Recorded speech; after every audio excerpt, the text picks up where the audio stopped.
Is Wednesday. You know what time it is. Hit the horn. It is the best hour of your week. It is tipping points and puzzle pieces. We're so glad that you can join us.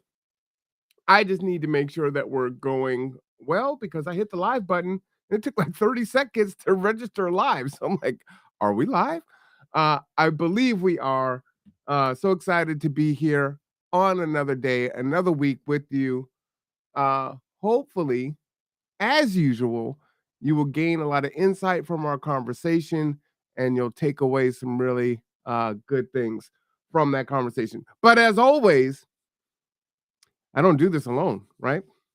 Sometimes I'm not even here and that person does it alone. Let me go ahead and bring forward Mark Boatwright Frost.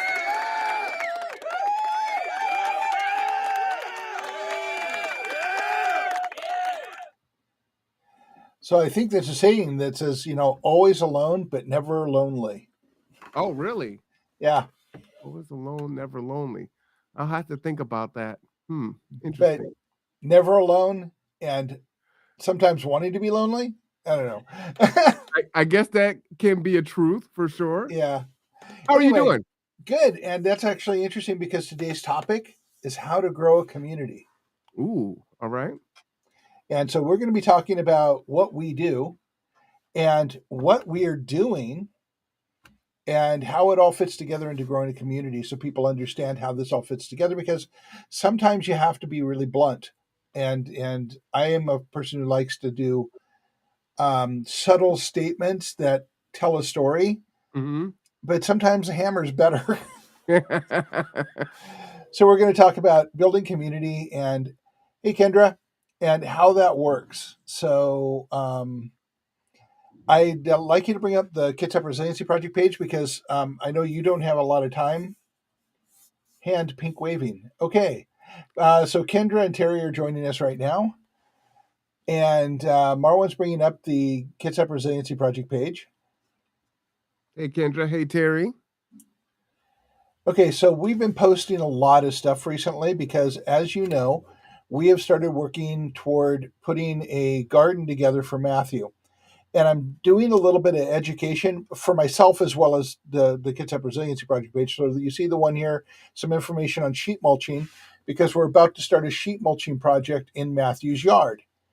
Now, Matthew's got somewhere between, I think, 124 square feet of front yard that is largely overgrown and needs to be brought down to something to growable soil.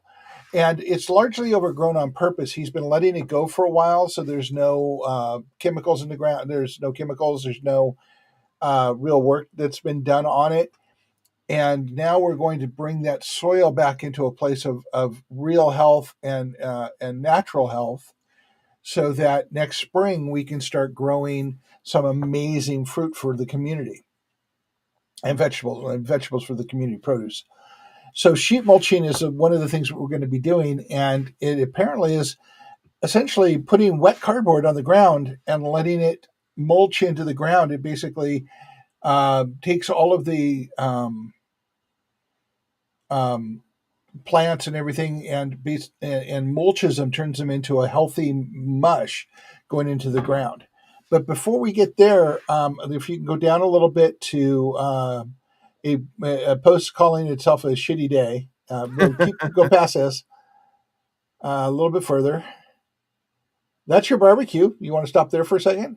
Yeah, sure. This last weekend, Marwan hosted a block party at his house and shared food with all of his neighborhood and the students who live in the housing down the street from his house. And these are some pictures of the crowd that was there. And actually, I was a little late taking the pictures. There was a larger crowd earlier. Well, for But those of you that don't know, I live basically right next to Olympic College, and I live on a road where behind me and off to the side is the residence hall for Olympic College. So the international students, the athletes, and some folks that live here in town all live there. I think there's 80 something students there. And so they walk past my house every day back and forth to go to school or to sports or wherever they're going. And so this is the second year we've done a barbecue. And this gave an opportunity for people to come out, one, and build community, right? That's important to keep that going. And folks are so very thankful, even if they couldn't come and they had other plans. They were like, "Oh man, you're doing it again. That's awesome. I wish I could be there. I'm not going to be there, but we really appreciate you doing this." And it was also an opportunity for me to talk with local residents as to what's important to them and their city and the district. And college students can oftentimes be overlooked in that. Even though they are going to be one of the strongest voting voices in the next election. Well, true story. So one of the things I said when I posted this is it was a great block party and everything else, and seeds of resilient community were planted. And that's how we do this, and that's how we build community. So this teaser for the rest of the show. And as we scroll down, Mark, Yeah. in the top picture, you'll see Rich with the purple shirt with the yellow words on it. Yep. And the person behind him is one of my former students at Olympic College. So part of community in the way that I see community, because you can define it in so many different ways, is building those relationships that kind of stand the test of time. So, Absolutely. hey, I'm going to go to my professor's barbecue, which is pretty awesome. So shout out to her. And then, of course, Rob was one of my former students at Olympic College also. Mm-hmm. Okay, this is just a shout out to the people, and I'm not going to go through all of the pictures on here, but I posted this weekend. Just a reminder that Cups Cafe on Pacific, 409 Pacific at 4th Street is an amazing place to go. The people there are awesome. The coffee is really good. Their food is good. And they allow us to host the meet and greets there every Saturday morning. And now our board meetings are hosted there too. Yeah, they have some pretty delicious desserts. Mm-hmm.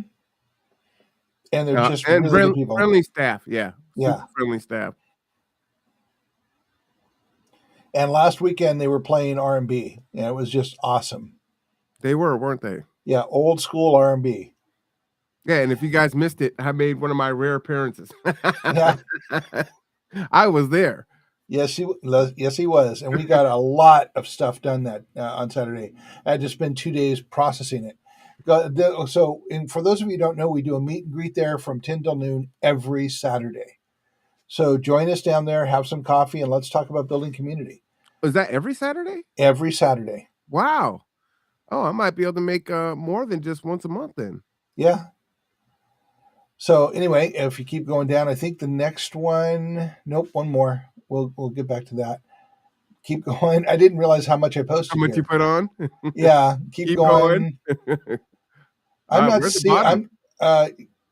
Shouldn't be. There should be at least 8 more posts there. Yeah. Oh, here we go. It's just taking.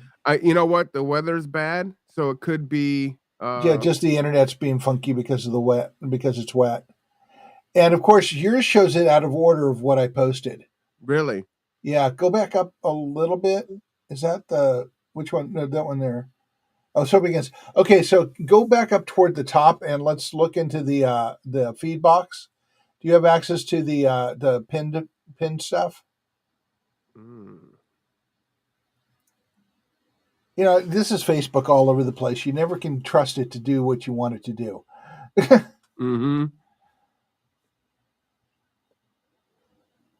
So if we go back up to the top, because those I posted a week or so ago, and what I'm looking for is one that says a shitty day, and it was posted before this. I saw that a few days ago. You sure it's not here? No, that's me thanking Woodland Park Zoo, but we'll talk about that shortly. No, it should have been right in between those two. So it is not showing up for whatever reason. Let me refresh. Thank you, Facebook. Okay, now the block party's up top, and then that. Okay.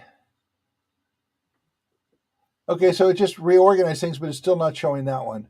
All right, let's see if we can find it now. Maybe it'll pop up. Okay, so that was today's thing. So that ended up being in there. This is bizarre. Yeah, so this is Facebook all over the place. Just rearranging things in orders, but not actually giving you what you want to find. You wouldn't believe it if we weren't doing it live, right? So let's talk about that for just a second, because this is the truth about social media sites, all of them. If you look at something, let's say you look at something somewhat negative because you want to see what's being said, Facebook's algorithm is going to feed, all the social media algorithms are going to feed you tons of stuff like that. And you have to be right on top of saying, no, I don't want to see this, or your entire page will be covered with negative stuff. And that's just the way it works. So I literally spend um, 4 hours a week cleaning my page up or not looking at anything ever. Anyway, so just I guess we'll just talk about Woodland Park Zoo since Facebook's not going to allow us to see the pictures. But it's a good time to understand how this works. Um, Sunday, before we went to Marwan's Bach party, we drove over to Woodland Park Zoo, and Woodland Park Zoo's got a program called Zoodoo, ZOODOO, and yes, it's a composting package. It includes rhinoceros, zebra, giraffe, and hippopotamus. And they do all of the composting. They do it in bins there, and you drive over and you can load up buckets, you can load up bags, you can load up a truck if you want to. They do not load it for you, but they will, they provide it and you can load it up.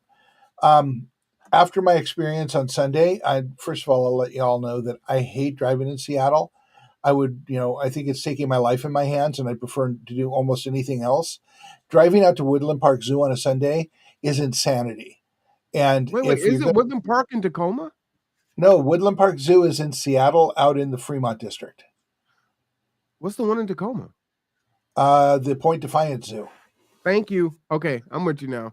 Okay, so Woodland Park is in the Fremont district of there, and our GPS told us, oh, go here and turn down 49th. Well, you turn down 49th and you realize that it's a two-way street that should be a one-way street, because with people parked on either side, there's room for one car to barely make it down the street. And the car that was on the street was aimed right at us as we're coming off of Main Street trying to turn on there with nowhere to go. So we had to Wow. back up into traffic and go further on. It was just a nightmare. So if you're going to do the Zoodoo program, go during the week or early in the morning. It is not worth trying to take your life in your hands to go there, but they have amazing people there. They are actually talking about doing the same type of thing that we're doing for the animals. They think Really? that they should start growing. They have the land. They think that they should start growing organic produce to feed the animals instead of buying it. So that's kind of a cool thing. And they're very interested in following what we're doing with their Zoodoo. So that Zoodoo is going to go to Matthew's property before we do the sheep mulching. Excuse me. I swallowed a bug. No, I'm kidding. So what we're going to do is take the Zoodoo, 25 gallons of it, and we're going to put it in Matthew's yard, and we're going to move it around, till it in, I'm guessing, and then we're going to cover the whole thing with cardboard, soaked down cardboard, and let it spend the entire winter decomposting into a healthy mulch for the yard. And if you see a picture of Matthew's yard in there, you can pull that up to kind of show what the beginning point is. We will be following this along with with pictures of it as it goes, and following the project through. We have a heck of a team pulling together to make this happen. Crystal is working on educating herself on soil health. Matthew's been reading up on permaculture and is providing the yard. Terry and I are going to, I guess, do the manual labor as much as we can. And we're looking for other people, and several I've talked to are interested in becoming part of the work parties to get all of this together. And as we start doing it and we get interest in Matthew's neighborhood, we're hoping to get some of the people there to start getting engaged. And now we're back to the original topic of how to build a community, how to grow a community. Let me give a plug really quick. Sure. So, from my point of view, right, as you guys know, you've been following us for more than a year now, right? My brown thumb is trying to turn green. We'll see how it goes. But it's a great opportunity, one, to not only help out, right? If you're bored, you're like, there's nothing for me to do. I'm new into town. I'm part of the military, whatever the case may be. I want to try something new. You can come out with friendly people, join the work crew, and you will learn before you decide to do it for yourself, right? And so you have Mhm. access to all these experts and great conversation and the saying, the many hands make light work. And it's just a good time. But it's a great way to really decrease the anxiety and the fear of trying to jump in and try to figure it out for yourself, right? You can ask Yep. questions and get in there, and you know you're doing a good thing and you're helping the environment and you're helping each other. That's my plug. So really love it. Yep. Actually, that and taking it a step further is that we are going to be teaching people how to do this in their own yards, but we're also going to be going to people's yards. Yeah, this is the space up there, the in the upper left hand corner is Matthew measuring out his yard, and that's what it looks like at the moment.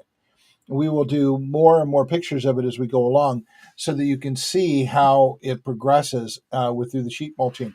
Now, I did ask Matthew if he wanted to do something to make him feel better. So we're going to do a little space somewhere in that yard where we're going to be planting garlic because garlic has to be planted in October and November Mm-hmm. because it processes over the winter time and then starts coming up in spring because it takes a long gestation period. And You so he will have something growing in that yard while everything else is mulching. you have to explain the right side of these pictures here because Okay. when this was explained to me, I was like, "That's awesome." So Matthew's a solar guy. Matter of fact, if you guys are looking for solar on your homes or want to go solar, Matthew's the guy to talk to because he works with like 9 or 10 companies, and he'll get the right people to you to help you with your what you want to do. And so he has access to tools, and the right side there is shade at different times of year. So he's got satellite images showing shade in his yard at different times of year, so he knows when he plants that what will have the shade and what will have the sun most of the year. I think that's so awesome. And I so love that's it. what, and this is our approach. We want to look at everything we can approach. We can. It's a very natural and organic process, but let's use the science that we have to make that a case. And so, say we will be following Matthew's yard as we go. We have another. We're in conversation for another garden to start. We're very near Matthew's actually, and one of the things I've talked to a few people that they've tried to grow a garden and it hasn't really worked well. And that's not even without getting their community involved. And we'll go into depth in that in a moment. But growing a garden in this area, especially with the shipyard and all of the industrial that we have here, you never know what your soil health is going to be. And so we're talking to a gentleman named Kevin. You'll see more information on our page if when we get through the conversations, where we can create. Oh, you wanted to see what today's thing is? Mhm. Okay. So, how to grow a community. And by the way, I've got a new tagline up there instead of the best hour of the week: embracing humanity every Wednesday. Okay, I'll have to learn that one. Send it to me so I can put that into my lexicon. Okay. With Kevin and people like Kevin who have the ability to test soil or have soil tested, we'll be able to get a sense of what your soil is doing and figure out ways that we can better help you garden in your area. We will help you. That's the point. During this process, and Matthews is the test case, we will be developing people who have knowledge that will help you organize your efforts because no one can do it alone. Marwan's right. Many hands make light work, but let's be honest, none of us can get any big things done on our own. We have to do it with other people. And that's just the truth. And as soon as we wrap our head around that, the better we're going to be.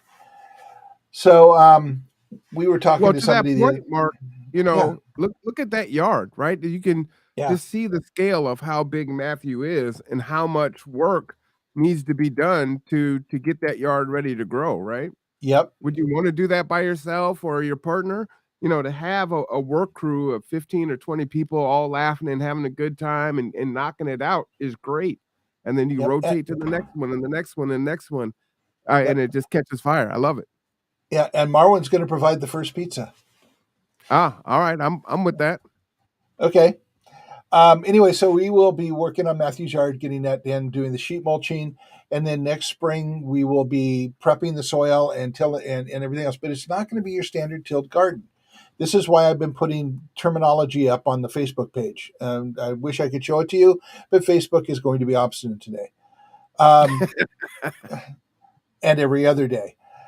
So, what we're going to be talking about is permaculture and companion gardening and regenerative gardening. And they all have this thing in common where you're going to be growing food, and Matthew terms it as a food forest, which I've heard before. And I put a definition up there, but I'm still wrapping my head around. But the point is that there will be food growing, but there will also be companion plants to keep pests away, that support the right kind of pests, that feed the soil and provide more nitrogen to the soil. So this is all planned out so everything supports everything else, as opposed to our traditional agriculture row on row on row, where we spray it with fertilizer, we spray it with poisons. None of that will be happening. And the food will be healthier, and the food will be tasty, and the food will be available to the community. You know, And hopefully the community will start stopping by and asking what's going on, and we will get them involved. And this is going back to the original topic here, is how to grow community. Let's say you're going to grow community by growing a garden and yeah, showing people the mutual benefit. yeah. And that's the plan. I mean, it's not rocket science, it's human. And everything we do focuses on the human, which is why the new tagline is embracing our humanity every Wednesday. Because every time we talk, Marwan and I are talking about ways to embrace humanity, ways to move away from divisiveness and politics and religion and everything else that we take as divisive. And there are plenty of examples, to a point where we embrace our humanity. Let's take care of each other. Let's feed each other. Let's talk about how to come together to change the things that don't work. And with a community, you can do that. But you first have to grow that community. You have to come to a point where the conversations are all around how to better the community. Not socially, but really benefit the community, benefit all of the humans in the community. Because as we say again and again with the Kitsap Resiliency Project, resilient communities thrive. And you have to have a burgeoning community with like growing gardens and eating and breaking bread to become a point where you can become resilient and create capacity to do more. Would you say that it's fair to say that a healthy and a resilient community can be measured by kind of the cohesiveness of that community? If you don't know each other, Yeah, how are you going to have a strong community? Would you agree with that? absolutely. Mhm. And remember that the science of tipping points, you only need somewhere between 16 and 20% of your community to come together to do this. And at some point, other people will join and follow along because you guys are having such a good time. And who doesn't want to be part of a good party, especially when it has good food? So that's the focus. How do you grow a community? By growing a garden. I say it's one way, and it's the way that we're doing now, right? As we go into It the fall. But you know last year there was barbecues, right? Yeah, and there will be more barbecues because this is also about breaking bread. Mm-hmm. Just think about how good a barbecue would be at harvest time. Imagine biting into a hamburger that's grilled with a tomato that's grown in your garden. It tastes really good and has all that beautiful tomato flavor, and it's like dripping down your mouth. I don't know if I want to see that. However, But I you am certainly looking want to taste forward. it. Yes. Well, I'm looking forward to having the pride to say I grew that, right? Yeah, and being part of several gardens that are inviting us over to help them host a party that have grown theirs too. Mm-hmm. And we'll have the flavor of all of those different things. I'm looking forward to going to somebody's harvest barbecue and then grilling some zucchini and Mm. covering it with butter and garlic. That garlic also grown in the garden. Oh, okay. I got to tell you. So the other Yeah, day, lunch. Sorry.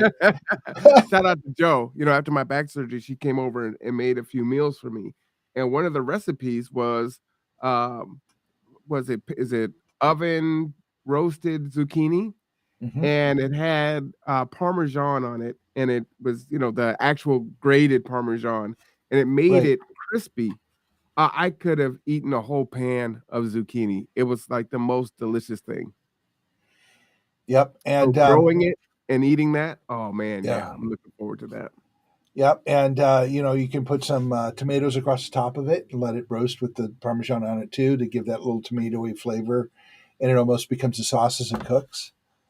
I make zucchetti and I make lasagna with zucchini because I can't eat wheat. Um, I use alternatives.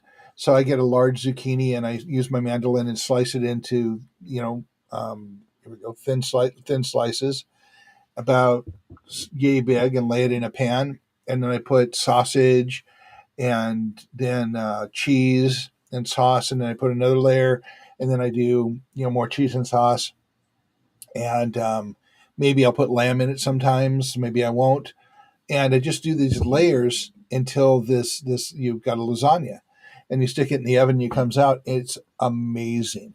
Now make that where you grow your own zucchini, and you're making your lasagna out of your own zucchini, your own tomatoes that you've made a sauce out of. And several people going, "How do you make a sauce out of tomatoes?" It's easy. And actually, I'm going to put a poll out on Facebook, and we're going to say, do you want me to share recipes and talk about how to take the food from your garden and turn it into something fantastic? Because the next step here is breaking bread together. You've grown the food together, break bread together, build community. So I had to run in my kitchen really quick because I wanted to ask you, can we make some things like this? And this isn't, I can maybe try to cover up the brand here, but this is a Parmesan and basil olive oil. Oh yeah. Uh, so can we do some things like that from growing it I in the make garden? I make if we're okay, so Terry and I Yeah, are growing goodness on the garlic. bottom. Yeah, Terry and I are growing garlic. We're about to put it in the ground this week, and so when that garlic comes out of the ground next year, we'll have like I think we've got like Mm. 14. No, we got like 20 bulbs of garlic coming out, which would be about 100 cloves. I will be making garlic and rosemary infused olive oil, Oh yeah. and I can tell you how to do that. I've known how to do it for years, and I always have a jar on my spice rack that has garlic and rosemary that I put in the pan when I go to fry something up, and it infuses that garlic and rosemary flavors and smells into whatever I'm cooking. So yeah, I can absolutely show you how to do that, and it should be coming from your garden next year. We'll probably be doing. Well, obviously, I don't have truffles in my garden, but I can do several different herbs and make herb infused olive oil. So as everyone knows, I'm new, and the other bottle, well, I think we had 3 bottles. And so as it is October 11th, it is time for me to carve the pumpkins for the season. And Layla and I love pumpkin seeds. So we make pumpkin Hmm. seeds every year. And so I think this is what we're using this year for to season our pumpkin seeds. Right, and then you should probably get an extra pumpkin and make some pumpkin soup. I've never had pumpkin soup. Yeah, you bake it like you normally do. You cut it in half and put it in the oven face down on a cookie Kind of like sheet a and let it squash. cook like a squash. And then you put it into a pan, add chicken Hmm. broth to it until it's like creamy, Mm. and you mix it until it's creamy. And you add I add some jalapeno pepper to it and some bell peppers, and so you get that kind of southwestern thing. A lot of garlic, onion, cumin, and I heat it up into kind of this Spanish soup, and then you can serve it in a hollowed out pumpkin. Yeah, I guess you could. No heavy cream or anything like that, like Yeah, you would you do with the can. Yeah, squash. A little bit, yeah. okay. So I love butternut squash soup. So if it's anything like that, oh, I'm sold. So now we're going back to talking about how we grow community, Hmm. and we're at the heart of it. We're growing food, we're eating food, we're sharing food. This is how you grow community. The rest of the conversations come naturally. You don't have to wait for a moment to start springing. Well, we need to do that. No, just let it happen naturally. Build relationships over time. And then you can start having conversations after you've all agreed that, this is a good thing. We're all benefiting from this. Let's talk about the next thing.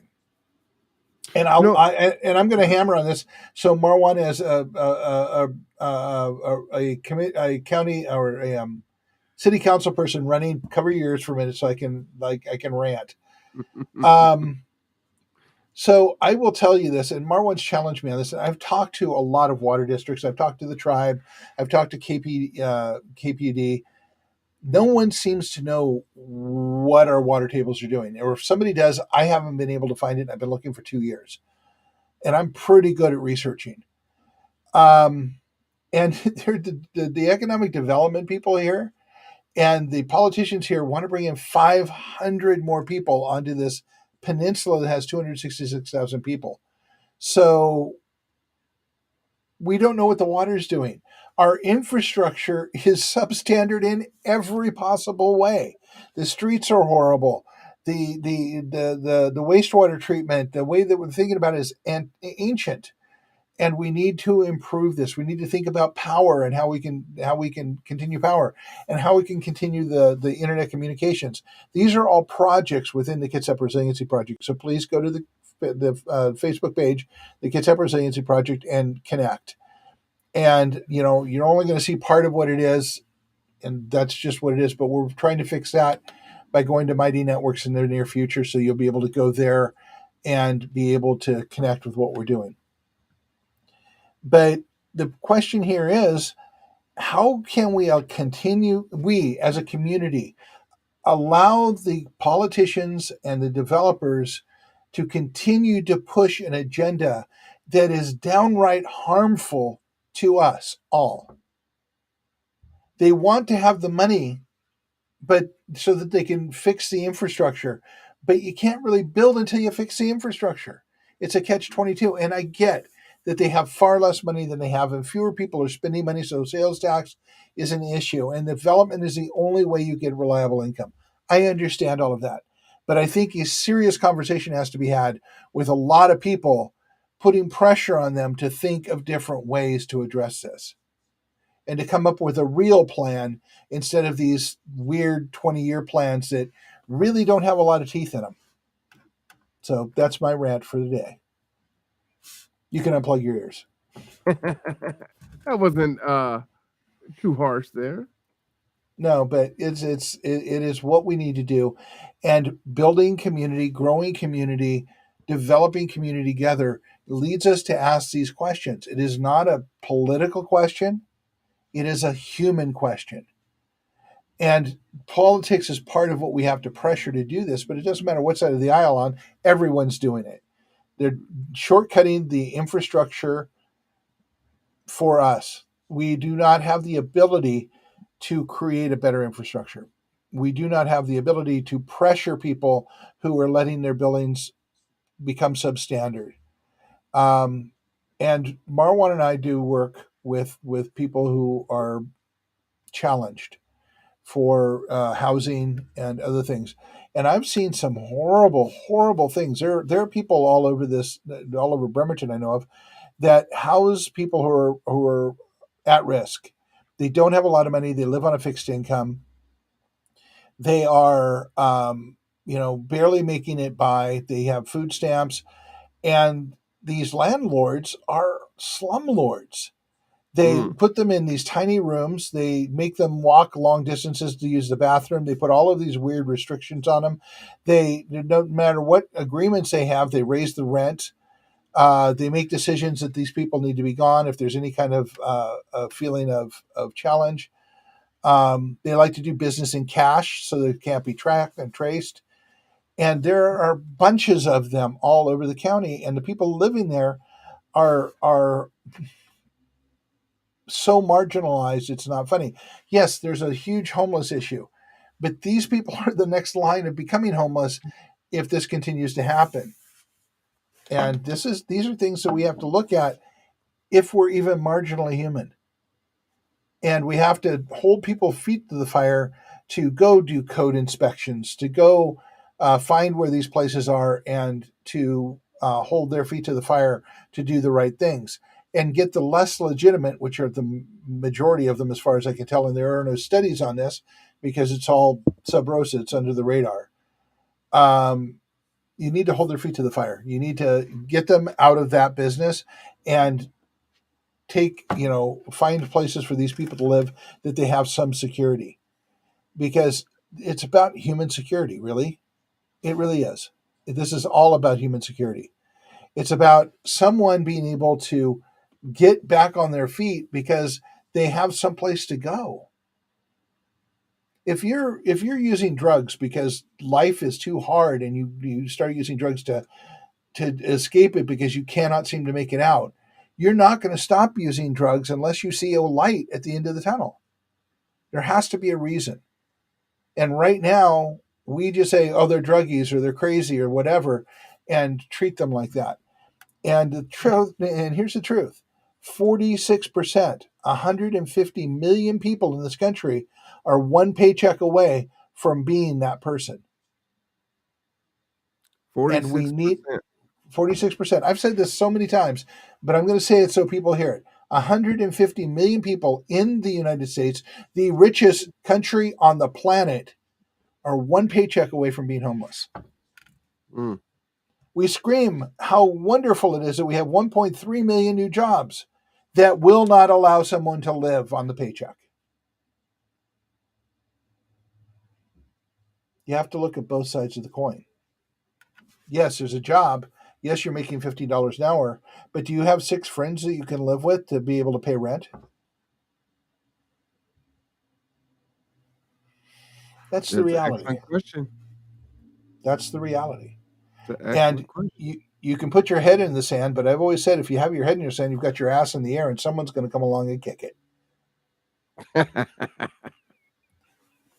That's a saying. Wow. So we need to come together. And the simplest, gentlest, most human way to do that is growing a garden and breaking bread. And let it lead to the conversations that it'll lead to. Be the example. Be the change. You know, the story that you were telling earlier, transporting some of the clients and them sharing their experience for their living conditions. Mm-hmm. Uh, one thing I can share, and I encourage people to please attend the city audit meetings that take place every month because it's important. One, we just found out that folks can ask questions and be brought up. So it's not like a study session where you can't ask questions or make comments. And our own Justin actually had some comments to make at the last one or the previous one, the one before last. And so one of the things that we're looking at is, and it's every third Monday of the month. So it'll be next Monday, the 16th at 5 p.m. I'll try to put the link in the chat for folks. I can also broadcast that out as well. But we're looking at the landlords and making sure that, they have all their documentation and their paperwork is up to date and everything is legal, right? That's the one thing that can be done for those that are renting above board, right? For Mm-hmm. those that are not renting above board, then those folks would have to, the people that are living there would have to come forward.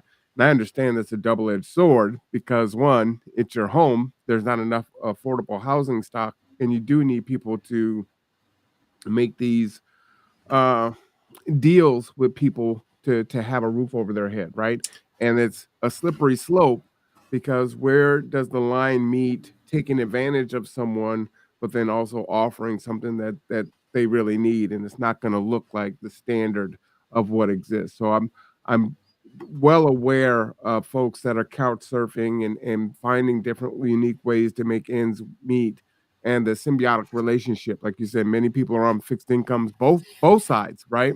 Mm-hmm. And it's like, I need a little bit of extra money and I can't afford first, last, and deposit. I don't have a credit that will allow me to get a place. And so there is this symbiotic relationship, but sometimes that relationship can get out of whack and become, um, you know, overextended on one side, and that person is taking advantage of the situation. So Absolutely. it's a tough one. So, and not all of the stories I have come from people that I drive around. I actually know people that are in these situations. I've helped move one person from one bad situation to one that turned out just to be as bad. Mark, and And that's a so, hidden thing in this country that people don't recognize. We're watching this explosion of homelessness and drug addiction and all these other things and mental health. Folks have been suffering in silence trying to hang on, right? Most folks don't go from being housed, going to work, having their career, having a pension and retirement to directly to the streets. There's all these steps in between, right? Downsizing, mhm. putting their stuff in storage, staying with a friend, staying with family, burning those relationships. That it's a slope, and folks don't see it, right? And people are in various states of stress, and then all of a sudden we see it when it kind of just balloons out of control every now and then. So there is a university study, I think two or three, and I will go back and find them. And next week, I'll make sure Marwan puts them in the chat so people can read them. That say that it takes about $42,000 a year to just be even in this country. And I challenge anybody to do a little bit of math and see if $15 an hour, 40 hours a week, brings you anywhere near that 42,000. And it doesn't. I can answer that question right now. Um, and that's given, it's not even, it's barely considering healthcare and any of the other stuff that you have in that 42,000. Anybody not making that isn't making it. They're going deeper and deeper in debt. And they're getting to a place where they're just going to pull the plug and roll away. And we don't have anything to help catch them. Mhm. So think about that. If it takes 42,000 to live now, it's going to take 50,000 in 5 years because we have gone, it never stops getting higher and higher because capitalism is that way. It's about trying to have enough money so that you don't have to worry about ever being that way. The trouble is that the few that have that much money are banking on everybody else continuing to pay them, and that's not going to happen. At some point, the collapse happens, and then everybody's in this boat. So let's come together now and start changing that so that everybody can survive and thrive. And it's going to take us coming together. And we can start that by growing a garden, by planting a seed, by learning how to break bread with our neighbors, how not to get divisive, how to treat each other like human beings. So Absolutely. In the chat, I just put the link. The first link will take you to the council meetings, and there is a link. I probably should just pull it up so people can see. That's always more helpful than just talking about it, correct? usually, I'm going to do that. Boom. All right. So this is the audit committee here. And if you just scroll down, that is the second link that I put in the chat. And okay. again, this is auditing, right? So if you think of some things in the city that needs to take someone should take a look at, definitely bring that to their attention. And oh, by the way, since I'm here, the city of Bremerton does need a CPA. It is vacant, and it is tremendously difficult to find someone who is willing to offer their time for that because that is not a paid position. So if you know anyone that would like to provide that service, the city of Bremerton is looking for that. A volunteer CPA. Yes, Okay. desperately. I'm sure everyone sees the irony in that. Okay.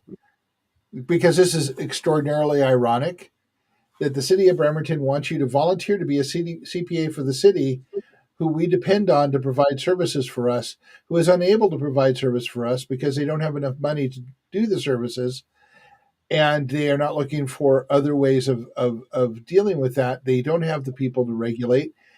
They don't have the financial wherewithal to do the job that they are required to as a city.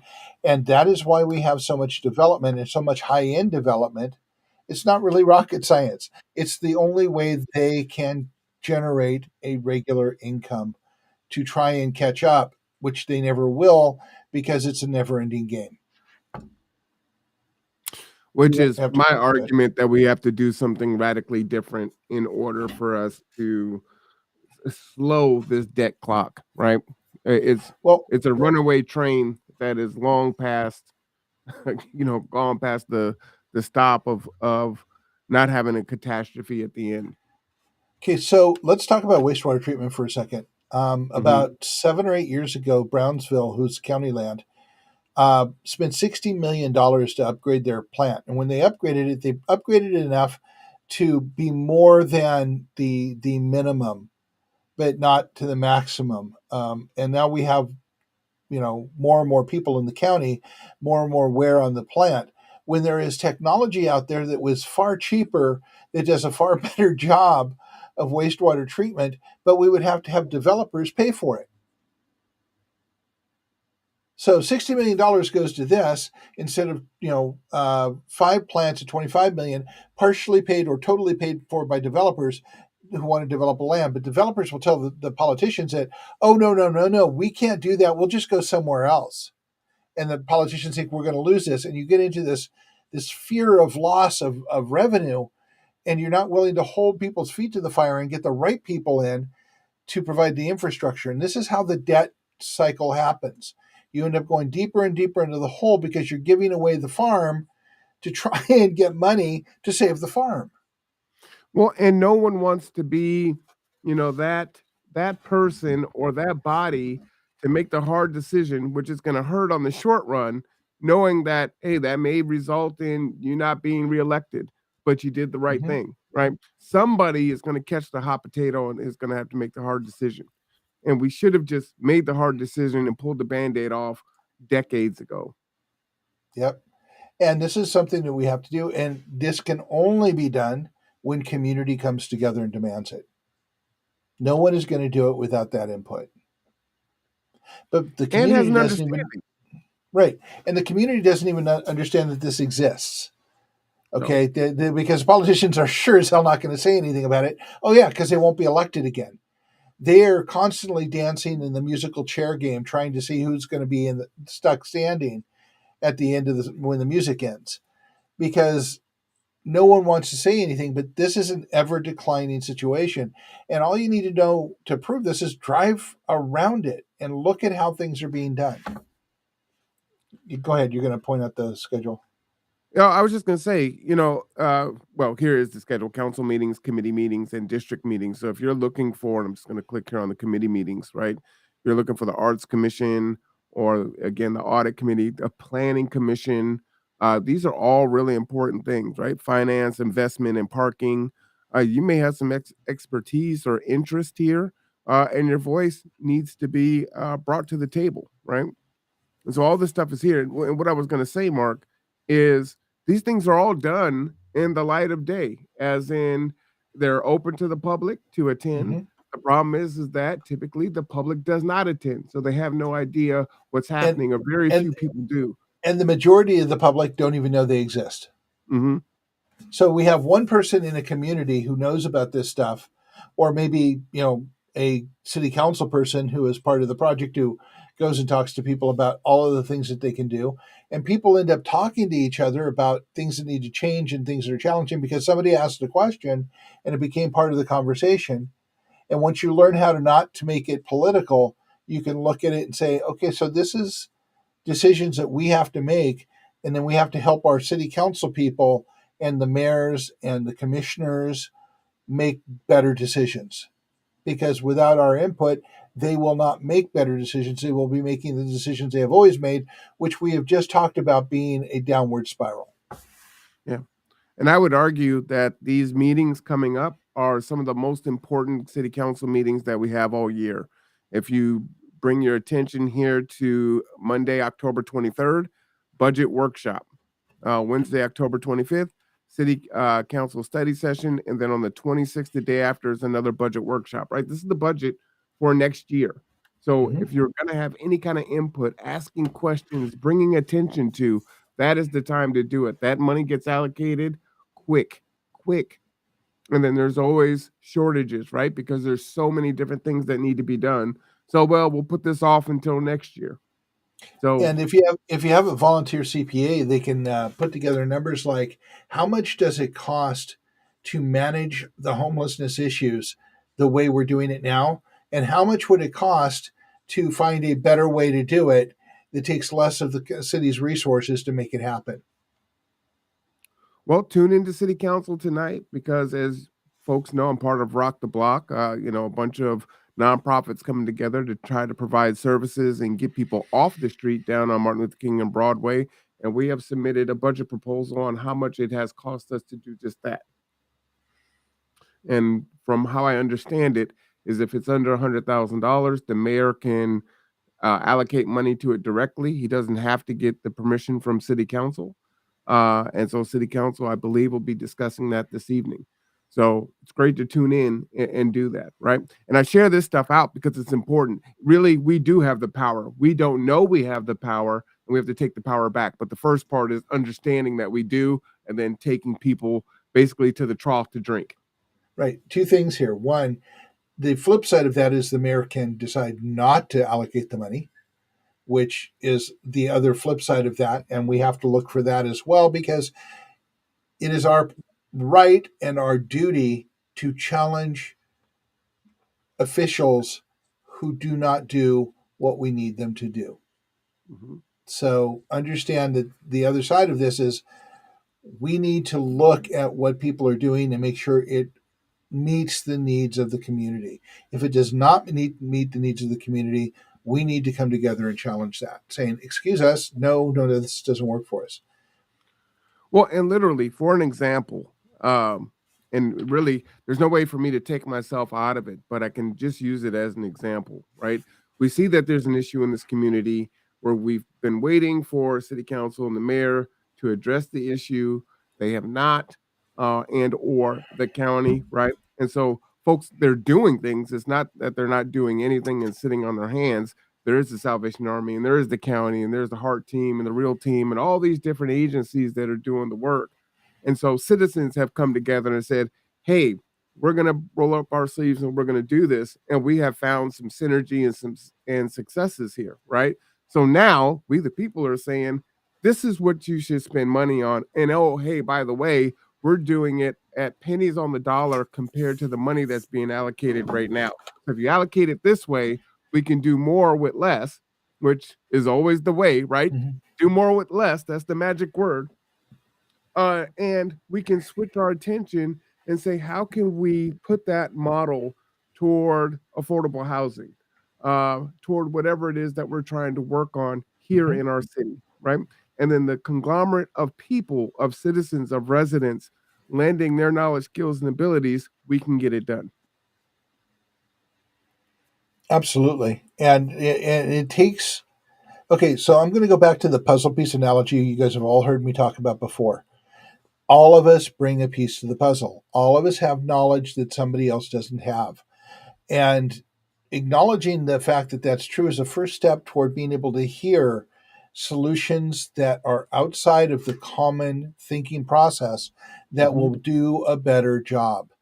But Yeah. we can't get there. We can't hear those solutions until people come to the table and talk by planting seeds and growing a garden, by breaking bread, by learning how to talk to each other, by talking about human needs, by learning what the resources are and what their power is, and helping come together to help people see different pathways and frequently better pathways.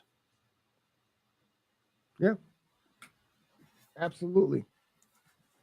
So I think we're at the last word, Marwan. You want to take it tonight? Sure.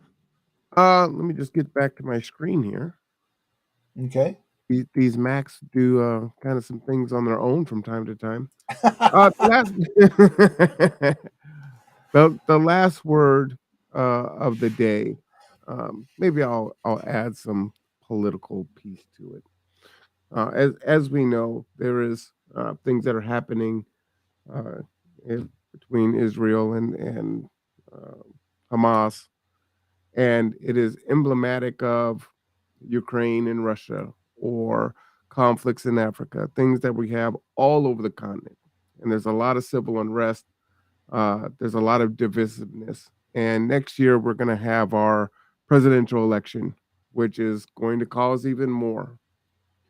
We can look and say and see that there are countries that are far ahead of us in terms of being further down the road of chaos and despair. We can put on the brakes now and say, we can't go any further than this. We've got to about face and turn around right now. And I just encourage everyone to do that from an individual Mhm. standpoint. And then collectively, we can all about face and turn back the other direction and choose to do something different and not find ourselves in this way. Absolutely. Also, just to build on that a little bit, we need to stop this it not done here mentality, because there are also a lot of countries that are far ahead of us Mm. in creating social discourse, in creating human support systems. Um, and we need to be able to look at them creating solar and renewable energy systems. We need to be able to accept that some countries do better than we do and learn from them. That's what Yeah. makes us great, is our ability to learn and adapt and come together. Well, well, that's the final word. I'm getting ready to go off on a tangent. Let's leave it there. Okay. All right. So So, everyone, I hope you have enjoyed today's conversation. As always, please do not forget to subscribe, hit that notification bell so every time we go live, you get an alert, but also share it out, right? This is how the mhm, algorithm works. When you share it, when you like it, YouTube and Facebook will suggest it to other people. Let's pull more puzzle pieces to us so we can complete our mhm. puzzle. We don't want a 50-piece puzzle. We don't want a 250-piece puzzle. We want a 250 million piece puzzle, right? We want a 400. How many people are in this country? 400 million piece puzzle. But Yep. that message has to get out there. We've got to find the like-minded folks so this thing can grow. Okay. And if you specifically like an episode, hit the thumbs up. Yep. Hit the thumbs up and tune in again at 5 p.m. for a study session. This one will be, they're all important, but this one definitely is important as we roll into budget season. For Mark Boatwright Frost, I am Marwan Cameron. This is Tipping Points and Puzzle Pieces. Rose Echo. We'll see you next time. Peace out. Bye bye.